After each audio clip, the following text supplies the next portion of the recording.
the solution for this is for Israel to annex Gaza and to kill as many son of bitches as possible to make sure that this will never happen again. And anyone who call for a ceasefire will be a terrorist sympathizer. So God forbid, I don't want to be labeled as a terrorist sympathizer. So I agree with Ben Shapiro. I think we should kill as many son of bitches as possible. Well, let me, so okay, far, but Bassa, let me... so far, 3,500 people were killed, including 5,000 son of bitches in the bombing of the Baptist hospital as we speak right now. 1/3 of those 3,500 were children. So my question to Ben Shapiro is, how many more son of bitches do we need to kill so Ben Shapiro is happy? Okay, because it changes from one year. It changes from one. I'm sorry that. Listen. I'm really at a disadvantage here. I'm looking at a camera. I don't see you. I can hear you on my ears. The reason I'm interrupting so is I think you might be. I think you're conflating different interviews with Ben Shapiro. He didn't use the phrase "sons of bitches" with me. Let me play to you what he actually said on my show. He did. Go back to your interview. No, he didn't. That was another interview. But let me play what he said to me here.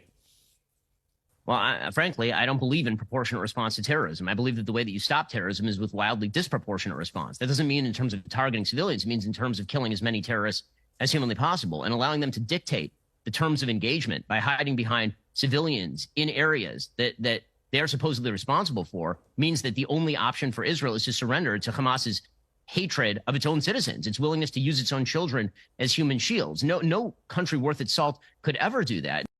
Now, that is substantively different to what you said he said, right? He's talking there but specifically about Hamas terrorists. I agree with him. The thing is, the question is, what is a proportionate response? Because it has been different from one tier to another. So if you look to this graph, for example, this is the death of Israeli and Palestinians, and it's changing from one year to year. It's like fluctuating like crypto. So my question is today, what is the going rate today for human lives? I mean, 2014 was a great year for Ben Shapiro. 88 Israelis were died, and there was 2,329 Palestinians killed on the other side. That is one Israeli for 27 Palestinians. That is a very good exchange rate. What I'm saying is, what is the exchange rate for today? So you guys will be happy. That's my question. Well, it's not me, guys. I'm not on either side. No, not you. Like when I say you guys, I say like the people on the other side of that. I know that you don't think like that, Pierre. You're one of the good guys. But let me tell you something. I mean, the reason that I'm using this is that, I mean, I can't remember what happened in 2014, and there was no music festival, but there must be something. I mean, they must do something. It is their fault. It has to be something. I mean, 2018, 300 Palestinians died. Who's counting, you know? So the thing is, what my question is, let's find what is the exchange rate for human life today so we expect the future death of Palestinians and we'll be happy to it. My response to that would be this, Bassem. I've thought carefully about this because I think it's very tricky for people like me to immerse ourselves into a conflict where we're not directly involved. And I thought carefully about what I feel about this. I feel that the scale of what Hamas did on October the 7th supersedes anything else I've seen in this conflict, really ever.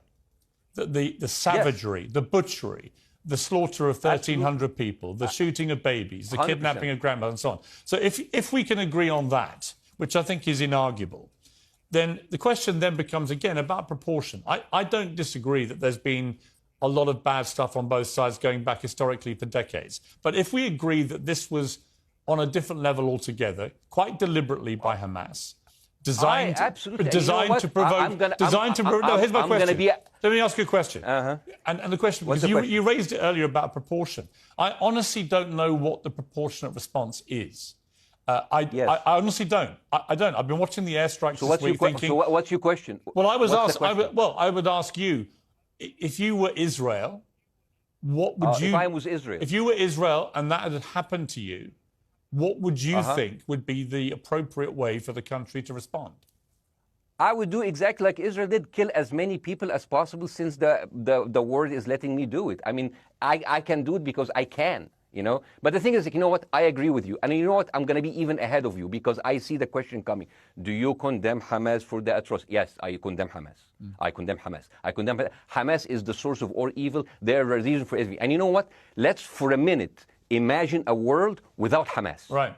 What will this world look like? Let's give this word a name, and let's name this word the West Bank.